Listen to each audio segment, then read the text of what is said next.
Hi guys, it's Frozen Balls here, and I'd like to talk to you about today's update which introduces Excalibur's rework. In addition to the changes to Excalibur's powers, his armor has also been updated accordingly. Starting off from 65 armor, he has been upgraded to 225 armor for the normal Excalibur and 250 for Excalibur Prime.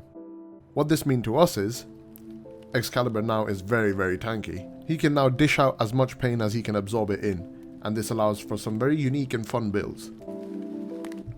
First things first, let's talk about his powers. Slash Dash, Radial Blind, Radial Javelin and Exalted Blade.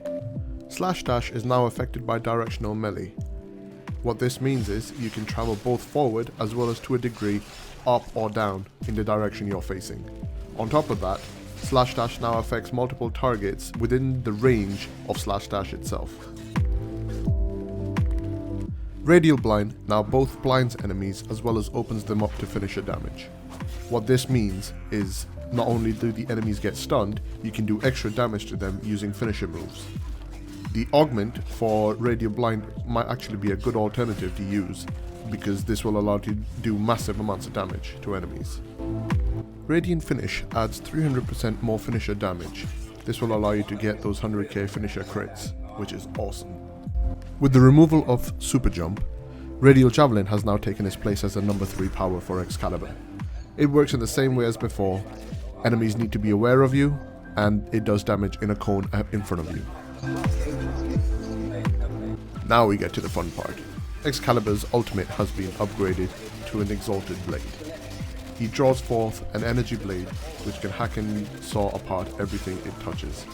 Exalted Blade reflects any bullets fired towards the Excalibur, negating damage. Exalted Blade also fires energy blades in the direction you are facing. Another little trick, when you copter, or rather, when you do a spin attack, Exalted Blade has a built-in mini blind effect. You can do small blinds for enemies that get too close for comfort, and you can open them up for more damage. It's all built in with CC and damage combined together in a nice synergized package. Onto the subject of builds.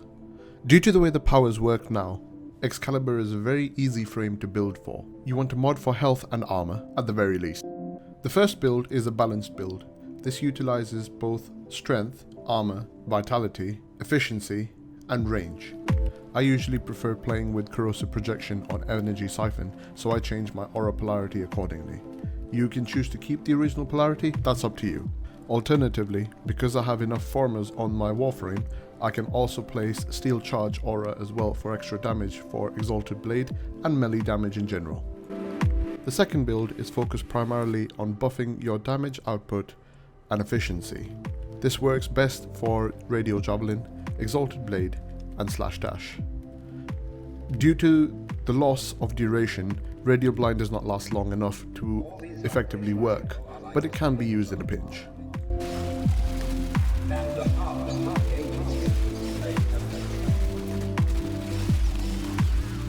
A few other things to note.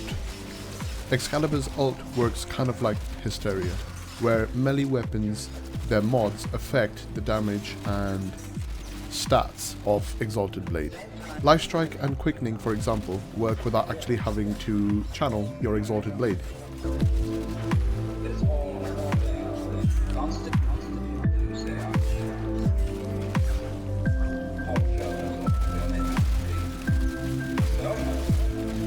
In closing, I have to say that DE has done a fantastic job with the Excalibur rework.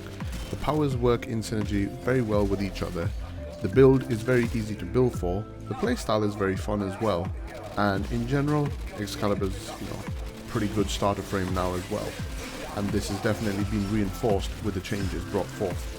I hope you like the build, and you have as much fun as I am currently having with Excalibur, and I will see you in the next one.